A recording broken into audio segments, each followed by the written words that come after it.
The last performance I saw before COVID was Michael McIntyre live at Radio City Music Hall in New York. Radio City is actually a small venue for Michael.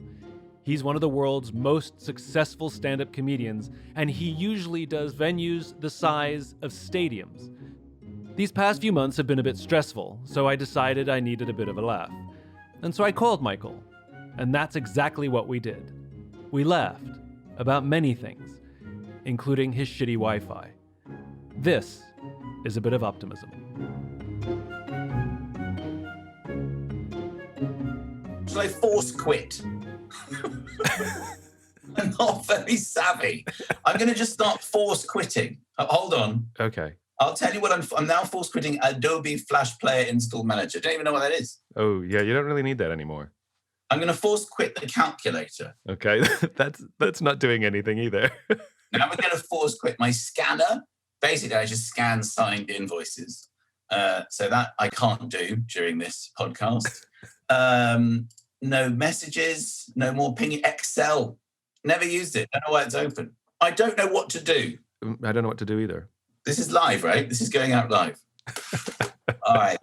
Here I am at your service. So tell me when you want to start the podcast, and I'll have to try and be optimistic. That's the only requirement is you have to be optimistic. So we're going to start now. You ready? All right. It's a bit of a stretch. Michael McIntyre, the indefatigable. Hang on. What does that mean? There's a fat in there, and I took offense. It means you don't get fatigue. Oh, fabulous. But I have also put on weight. The endless energy of Michael McIntyre. Well, that's what endless eating will give you. I mean, that's one of the pluses of this lockdown weight. So yeah, sorry, you were introducing me. Give me a big intro, because to be honest, I need it as much as the listeners. Ladies and gentlemen, all right, you haven't done a show. When was the last time you did a show? Wait, is that my big introduction? Ladies and gentlemen. This is an American thing. You have to give me a big up. You've got to tell everybody how sensational I am, no? Michael McIntyre is perhaps one of the greatest comedians that has ever lived. He's unbelievably famous. He's unbelievably funny. And I cannot believe that he agreed to come on my little podcast. This is the most humbled I've felt with any guest ever. Ladies and gentlemen, boys and girls, Michael McIntyre. Thank you very much, Simon. It's actually a pleasure to be with you today on your wonderful podcast, A Bit of Optimism. We're going to have a lot of optimism with regards to the quality of Wi-Fi currently in my house. It's true. Because I hate to tell you, I actually missed a lot of that intro, so I'll need to hear it again. No, I'll take your word for it that it was wonderful. It was really, I big upped you big time. I said you're one of the greatest comedians that ever lived, ever. Yes, and I love the way you're using the past tense, because of course, the greatest comedian living. I used to be a comedian, Simon, as you well know. And you came to one of my last ever performances. I did, in New York. No, it's amazing to think back at what used to happen and performing, because it's been over a year since I've been on stage. I dream about it sometimes, and I have tried a Zoom gig. That's been an absolute catastrophe. And why was it a catastrophe? Because you didn't have the audience energy? You need feedback, Simon. It's really that laughter is really key to the whole process. Because that's why you do it, right? You do it for the laugh. Simon, I can't tell you how encouraging laughter is. I took it for granted, but sitting at my desk trying to be funny, and there was like thousands of people watching, and I had no idea whether they're enjoying it. And also the CEO of the company, he made a speech before me, and he was the only person I could see. And I didn't realize, but he had gone. He had actually signed off. He wasn't watching the gig. So what remained was the final shot of his face before he signed off. But I thought he was still there. And I'm here to tell you that final shot was not a smiley one. He looked incredibly upset, because he was obviously looking, you know that face you make when you're looking for the leave button. So it's a sort of frowning, looking down. Then I started laying into him for not laughing. He wasn't even there. It was just an image of him. So yeah, these are very taxing times. How's it been for you? I adjusted with my work. Also, feedback matters. And so I stopped giving speeches. I prefer interviews because then I can actually engage with someone, even though I don't have an audience. But you're very good with an audience, Simon, and you're very funny as well. You have a good sprinkling of laughter in your talk. You're very kind. And you need that. It breaks a room. You need to sprinkle. The best speakers will sprinkle comedy in there just to bind the audience together at key moments. It's vital, isn't it? I think that comedians play a more vital role than people realize. Stephen Colbert said once that you can't be angry when you're laughing. I think you're overlooking tickling here. I think That's when you're true. being held down and tickled, you have an enormous amount of rage. That's actually true. Still, you're laughing your head off. But other than tickling, you can't be angry and you can't be sad when you're laughing. And I remember when COVID first happened, when we first went into lockdown, all these funny videos and all these memes just sort of pouring out that we were all forwarding to each other and laughing out loud. And it sort of really did help when we had so much uncertainty as what was going to happen. And can we touch the milk we just bought for fear of death? That was a weird period. Surfaces. I think we've sort of come to terms with the fact that you can't get it from surfaces. Correct. But yes, shopping and cleaning while you were shopping, and then cleaning, and then buying cleaning equipment, and then using other cleaning equipment to clean the cleaning equipment you bought, Exactly. and then squirting the cleaning equipment all over the table, then rolling the cleaning equipment. It was sort of mad. It would sort of go on ad infinitum. You've got to clean the next one, and then you've got to buy that one to clean that one, or what is going to clean this one? There was endless cleaning and rubber gloves, and it was it still is very scary.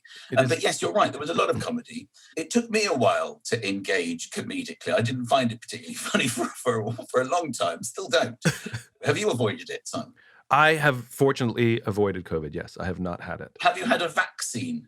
I have. I just had my second shot last week. Fully vaxxed. I'm fully vaxxed. It's a thing. My favorite thing is like when somebody says, "Did you get vaxxed?" I'm like, yeah. And then they always ask, Moderna or Pfizer? Like it matters. And I do the same thing. I go, which one did you get? And they go, Johnson & Johnson. I go, okay, cool. Moderna. Okay, cool. Like I have no opinion. You say, okay, cool, but then you walk away and delete them from your phone. that is an unfortunate follow-up question. It's almost like we're slightly worried that the future of society is going to be divided into these subsets. Right. Of like Pfizer's can only marry Pfizer's. It's exactly right. There'll be like a Moderna singles night. They're having a mixed wedding. It's a Moderna and Pfizer. Yeah. Or when you could, instead of bride or groom, they'll go Pfizer's on the left. Exactly. Were you able to avoid it? I didn't avoid it. I got it in November. I mean, it wasn't awful. I was very fortunate but it's scary, as many people, obviously, more than many people know, because you go through it and then there's that sort of wait to see if you either get a lot worse or get better. Right. So yeah, I got it. It lingered a really long time. Thankfully, I was the only one who got it in my house. Weirdly, I got it, my housekeeper got it, and my wife didn't. So you can read into that however you like. Let's just say a lot of questions, which I coughed away. Yeah, I'll tell you in a minute. I coughed my way through that, and luckily I think I got away with it. But yes, and I'm getting the vaccine, I think, on Sunday. So this is happening. Which one are you getting? Well, I'm going to get the Pfizer. I think the Pfizer. Pfizer. I think you don't get to choose, but I think it's the Pfizer. Yeah. My wife's had the AstraZeneca last week, so obviously I'm just hoping the housekeeper gets the Pfizer. So we can One of the things that's been impressed me, you've been really actually productive during COVID. You wrote a book. Yeah, I actually. It's been all right. I wrote a book. I wrote a second autobiography. I mean, what it begs the question, how does one write a second autobiography? Well, it's exactly the same as the first. Or are you just picking up where the last one left off? No, it's the same. It's actually the same words. It's just a different cover. That's why it was so easy. Yes, it picks up where the last one left off. My Life, Volume 2. Well, yes, because the first one was called Life and Laughing, and I wanted to call it More Life and More Laughing, with a view to a follow-up, Still Alive and Still Laughing, and then the final incomplete installment. On my deathbed, nearly done laughing. Barely alive and dribbling.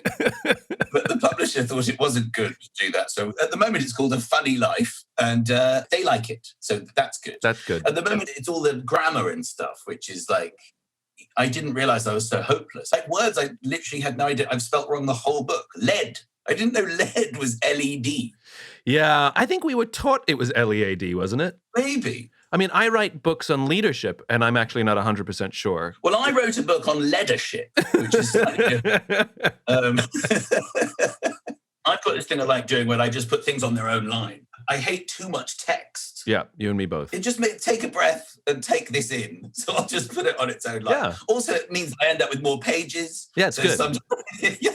It's like a poem. I like writing in a manner that helps people read it the way I want it said. Yeah. Ellipses and spaces and gaps so that you're forced to take the breath, so you're forced to take in whatever line is the next line. I love doing that. Well, it reflects the way you speak, and it's your voice, and people need to hear your voice. And everyone can write, Simon, let's be honest. I mean, writing is just saying stuff, but written down, isn't it? I mean, it's no great change. No, I think it's different, because otherwise everybody would just talk into a tape recorder and then have it transcribed, and that would be a book, and those make bad books. Right. Well, I'm sorry. I wish I hadn't have done it that way. But that's wonderful. I think that's so fantastic that you spent the time to write a book. And you developed a TV show. Like, how can you say you've been unproductive? I don't know how. I know on paper it looks like I've been very productive. I had an idea for a TV show in the bath. I don't know why I always mention that I was in the bath. It just because I was in the bath. I literally thought I'm going to come up with a TV show idea. I wanted to come up with a game show. So I came up with two. One of them was awful. Is it something you can talk about publicly? Well, yes, it's on the back burner. I mean, we can bring it off the back. It was just a quiz show where the other person has to quickly ask the question and know the answer. So it would be me versus you. I would just give you a subject. You have to come up with a question. Okay, let's try it. Okay. So you're going to give me a subject and I have to come up with a question and an answer for myself. Yes, but I've got to answer it, but you have to know the answer. And you've only got 5 seconds to do it. Oh, geez. The theory here is that under pressure, you're going to say something silly. Okay. To be honest, this is an idea I've not voiced outside of once after this bath I had last year. But okay, so I'll give you the subject of... okay, you see, it's even hard to think of a subject. I'm going to give you the subject of... oh my goodness, of podcasts. You've got 5 seconds. How many podcasts have you done since before this one? But you have to know the answer. I know the answer. You know how many podcasts I've done. Before this one. You know that. Yeah. Oh God. Now I'm going to have to guess. I don't know. 3? 1. Okay, as you can see, this idea doesn't necessarily have legs. I would like to try it one more time then. Okay, so now let me do it to you. Okay, I've got one for you now. Subject. Okay. Let's do zoos. Name a zoo in London. The London Zoo. That's the correct answer. I get a point. So you see, there could potentially be fun in this game. So you're winning. This is the idea I didn't go for. The other one is called The Wheel. And so we made 10 of those. We're making 16 more, and it's going to be on NBC, I think, early next year. Oh, that's fantastic. Oh, I have to see if I can watch it on BBC iPlayer or something like that. It's a really, really fun show. We're going to, as I say, we're making more in a couple of weeks. That's really good. So I want to understand how you wrote a book, devised and produced and executed a TV show. Are you sitting writing jokes like you used to? I don't write jokes. I tend to write notes of things that make me laugh, and then I just perform them over and over again in little gigs and build them up. So home life has always been very relaxed and, not high pressure and overly creative. And I'm just sort of dad and a husband here. So no, that sort of disappeared, which is awkward. And I really wanted to come back. And with regards to working, I need to keep busy. And now that I've finished the book and finished the TV show, I can feel myself getting a bit sort of confused about stuff and inarticulate and going slightly mad. But yeah, everybody was forced to pivot. That's an Americanism. Yeah, we're all pivoting. Yeah. Yeah, I didn't know about pivoting until an American mentioned it was a possibility. So I pivoted away from stand-up and started doing the TV show. And yeah, I went back to writing a book. And writing's a lovely thing because you're cocooned in your own bubble. You can write rubbish, but then fix it the next day. And it's a different type of creativity. Do you want to go back to life as you had it before COVID? Or do you think that this will permanently change the way you live your showbiz life? Well, we have to appreciate things more. I mean, it would be criminal not to appreciate everything should the world come back, because I think everyone was quite excited about appreciating the small things at the beginning, but now it's going on and on and on. It's getting really, really serious. It's like, how far into this are we? Is this year 1 of 5? Is it year 1 of 10? Are we nearly out? Yeah. Every time you get a bit of good news, suddenly there's a triple mutated something coming in from India. It's coming in from Brazil. And it's just terrifying. It's humanity versus Mother Nature. It absolutely is. And there's so much to learn from it. But whether we will, I'd love to find out, which means it would be over. But you want to go back to sort of doing your gigs and doing your shows? You're craving going back to the way life was? Or do you think that something happened? Because for me, I realized that I was on this hamster wheel and I was enjoying the speed that I was running. But one of the things that COVID did for me is I was like, oh my God, I wasn't running fast. I was just trying to keep up. And COVID stopped the wheel.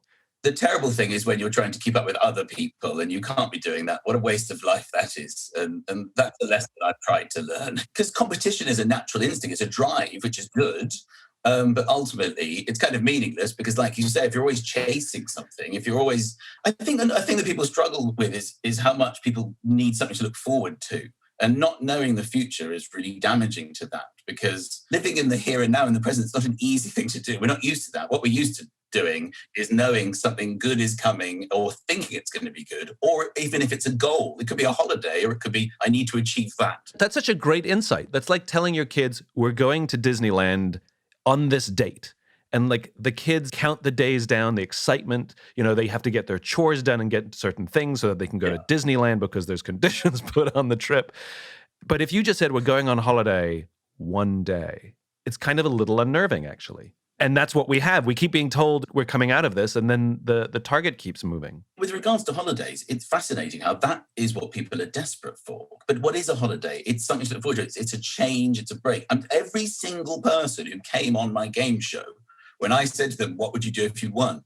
That's every single person, not just a holiday. They wanted to go to where you just said, Disney. They wanted to go through those gates into fantasy land of everyone smiling at you, saying, welcome home, and dressed up as smiley characters, and just stay there for a bit to not have to worry. That was Walt Disney's vision, which was a place to escape depression and sadness and the drudgery and grayness of real life and come to this place that was always bright and sunny and fun. I mean, that was his vision. Whether it's a reality or just a fantasy, it keeps people going. That's one of the many things that have been taken away. But you still haven't answered the question. Do you want to go back to the life you had before COVID, or do you think that there will be changes to the cadence or the way you live your life because of COVID? It's weird because I'm always complaining. So when I'm working, I want to be at home, and when I'm at home, I want to be working. But that's also how I function. It's also what how I find things funny. It's that kind of mania and neurosis that creates comedy. I know, because I've had a lot of time to think about it, but I'm happy. I'm happiest when I'm being creative and I've come up with something good. And I was able to do that a bit under these circumstances, but really nothing beats live performance and the instantaneous reaction, because it's very cathartic, because it washes everything away. Everybody worries about how they're being perceived. Are they on good form? Are they thinking right? Do people like me? Nothing is more magical than just saying something to an audience of people and everybody confirms it and laughs with you. And it's just, it's instant feedback. It's not like you have to write a book and you have to put it out. There's one person likes it, another person doesn't.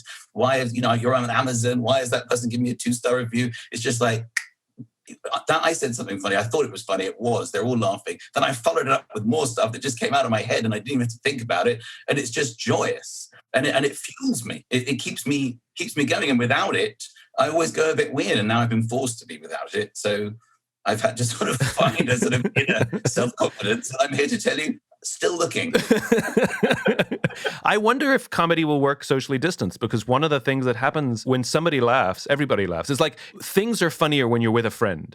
My test if something is really funny is if I can watch by myself and laugh out loud. That's like the greatest test if something's really funny, because things are funnier with your friends.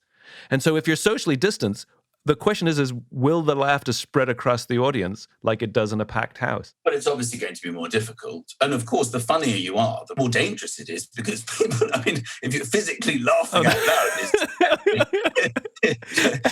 if you're not funny, you're not super spreading. Right.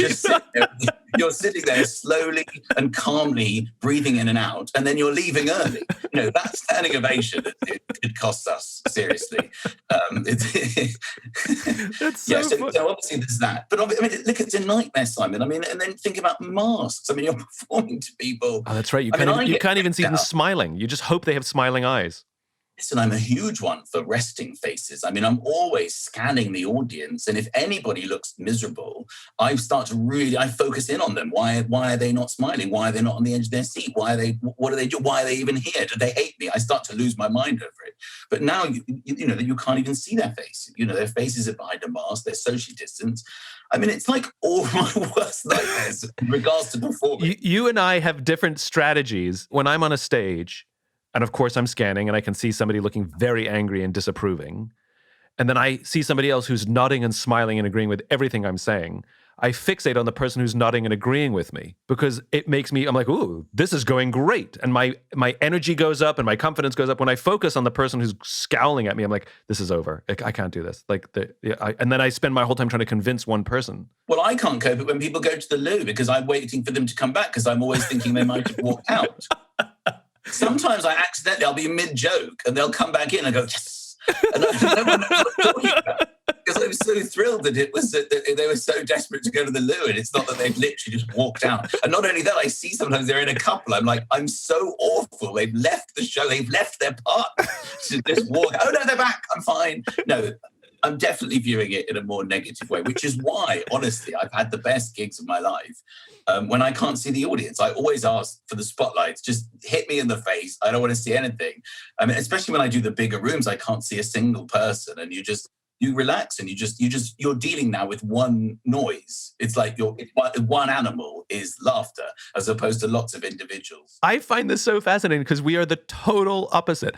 I always request the house lights as bright as possible so I can see the people, so that I can make eye contact with somebody, so I can talk to a person. If I'm talking to a blank void, I don't know what to do. My worst gigs are when the spotlight's on and the house lights are off.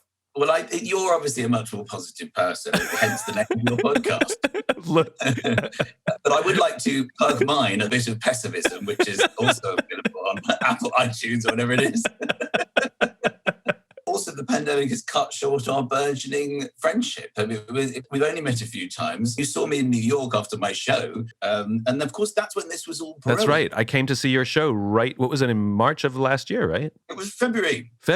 So it was right when this thing was just beginning, and we was just hearing the first reports of it in the West. And I came to see your show at Radio City, which, by the way, was fantastic. That was the last show I did. And I started that show by saying, as a joke, this could be the last show I do. And it was for a long time and ongoing. I mean, it's absolutely wild. But it's an experiment. If you look at aspects of it like an experiment and try and get the positives out of it, like when I finally get back on stage and like I said earlier, we've got to learn from it, Simon. And you're going to help people do that. That's why you're so brilliant, is that you can get people thinking about the right things, which is so important. And also, let's not forget that the world didn't seem to be going that great anyway before as well. It's not like everyone was flying. Everyone was quite stressed, not really understanding. Social media is going crazy. I do think that when there's this kind of massive disruption, I'm a great believer in balance. In all clouds, there are silver linings. And for all of the stresses and strains that we've gone through because of COVID and the murder of George Floyd and what that started, that good comes out of things. And even though I think we're in a period of extreme stress and we don't know how things are going to pan out, there's a momentum and an appetite for things like police reform in the United States and really focusing on race relations in the United States and in other places around the world. And what does happiness mean? I think that this is a big opportunity for us to reevaluate. Happiness is not just how much money we make and the promotion we get, but it's the time we spend with our families and the time we have to ourselves and doing creative things. The balance tipped too far for COVID, but I think it forced us to reevaluate. And I think ultimately, I think a lot of good will come out of this period of darkness and uncertainty. But that's the optimist in me. That's very optimistic. But having said all that, when we are allowed to leave our homes for good, and this is all over, I'm going to feel like such a loser if I'm ever staying in. Can you imagine having to? I mean, I feel like I have to go out every night, even though I don't want to. Can you imagine having to say the words, yeah, I'm just going to stay in and have a quiet one? I was like, I think we've got our fix. Well, I'm an introvert, so I've been planning my whole life for this pandemic. I always like talking about phones with you. How are you feeling about that and the whole obsession with mobiles? Because the problem, of course, with the pandemic is we've been forced onto our phones and to give up any sense of rules with kids and stuff. It's just like, what else are you going to do? How much has your usage got? I mean, your screen time. My personal screen time? Up? I like the phone. One of the things that was great about COVID is people actually picked up the phone. Like people who would never dream of phoning and would just text were actually making calls to hear the voice of another human being. And I love that. So that I think is great. I don't think technology is bad. I mean, I'm not anti-phone. I think it's the balance of technology in our lives. And I think a lot of people were spending times with their family and watching TV, which is great. And people didn't have the phone at the dinner table. They put it away. Well, I've certainly been on my phone a lot more than, it's got. Are you texting friends? Are you playing games? What are you doing? No, I'm just sort of scrolling around the internet and doing that garbage. I mean, at night, the terrible thing is I'm sort of embarrassed about. My wife and I are both on our phones. Sometimes I wake up in the night and just start looking at my phone, and I'll catch her doing it. There's a sort of glow. You get to sort of give away bedtime glow in the middle of the night. And I sort of build a sort of pillow wall between us so that I can hide the fact that I'm on my phone for ages. Sometimes I'm holding it lying down over my head reading my phone, and I fall asleep. This has happened at least 4 occasions. I fall asleep and the phone drops out of my hand. Sometimes the remote will fall out of your hand. Yes. The phone lands on my face, wakes me up, and then I just carry on scrolling. I think that is addiction, by the way. And my son, his bedroom is above us, and we know that he's gone to sleep because this is terrible. The phone falls out of his hand and lands on the floor. We can hear it hitting the ceiling, and I'll be like, oh, Luke's just gone to sleep. And we hear it go crash, and it's like, oh, he's gone. Oh, bless him. It's terrible. It is terrible. But, isn't it all? But, we'll address that. Michael, it's such a joy to talk to you. I adore it. This has made my week. I just love the way you see the world. I just love talking to you. It's a constant giggle. I just adore it. It's been very fun. I'm sorry about the Wi-Fi, but I think it just about held out. Look, I think we've all become a lot more patient with people's children running through meetings and frozen Wi-Fi and turning on cat filters and not knowing how to turn them off. Because you're right. I think it's actually made us just a little more empathetic. And so I have empathy for your shitty Wi-Fi. Thank you so much for having me on, and you're brilliant, and you help people think in the right way, and you're an excellent person. And on that note, thanks, Ty. You're the best. You're the absolute best.